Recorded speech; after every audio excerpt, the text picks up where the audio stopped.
Hi, David here at stopsarein.com, my video blog, and just a quick look at the SPX and what I think has happened so far and what I think could well happen. I have continued to extended this former support line from our falling wedge. Bingo, we bounced off 1200. Just as I expected, and we've also got this MACD divergence here on the weekly. There is also a fractal of that divergence on the daily. So what the other thing I've done here, you'll see it here, is this former resistance line I have now extended.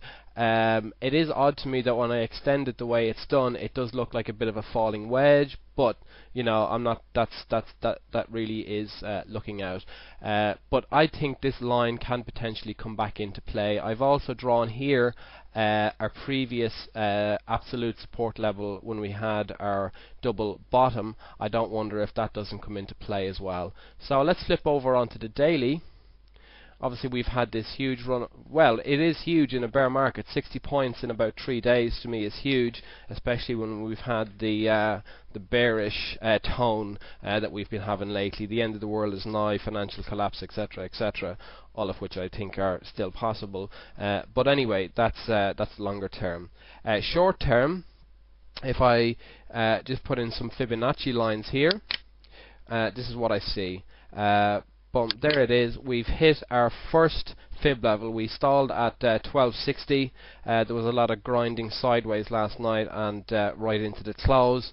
Obviously we had Merrill, Google, Microsoft and so on and so forth disappoint everybody. Microsoft missed by a penny and got hammered. So that kind of tells me that there's a lot of, hey, we're not too happy to be buying stuff here in the market, but which may give us our pullback today. Next, what I'm going to do is just draw in Fibonacci lines here.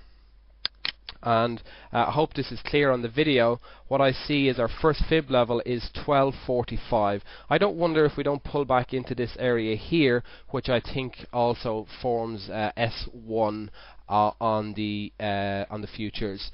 At a push, we get really nasty. Maybe we come back into 1237. We've had obviously this future rally. We've bounced off our pivot at 1254. We busted through it earlier today. We've had a bounce off it, so maybe we don't get to pull back. Let's see what's the kind of selling pressure. I'll be watching volume and bank, of course, on an intraday basis, just to see whether selling pressure arrives on the open. It's options expiration day. I'm not really experienced in that type of environment. I'll probably sit on the sidelines on an intraday basis. I have the positions that I have open. I'm happy with it. I'm not going to enter any new ones just yet, unless something really obvious kind of screams at me. Anyway, where do I think we're going to go? Where are our next resistance levels? Well, we've got this former support level on a double bottom. Maybe we had some bottom feeders who are waiting here to get out, so we might have some chop at 1273. In fact, we may well stall there because our 20-day moving average is now touching that level as well. Next level up, we've got 1291. If we did pull back a little bit and then push up, that's really where we're going to hit. We're going to hit that former resistance level, and we're also going to hit our next fib level at 1292. 1292, I think, is the absolute outside. I don't see it getting much more. I don't see it getting much further than that. But you know, who knows? That's days away. And they do say if you're going to make a lot of predictions in the stock market, make lots of them, because you're only going to be right on a certain amount of the time. That's how I see things. Let's wait and see what happens. Exciting as always, and you can be sure I'm going to be trading with a stop loss in the next few days.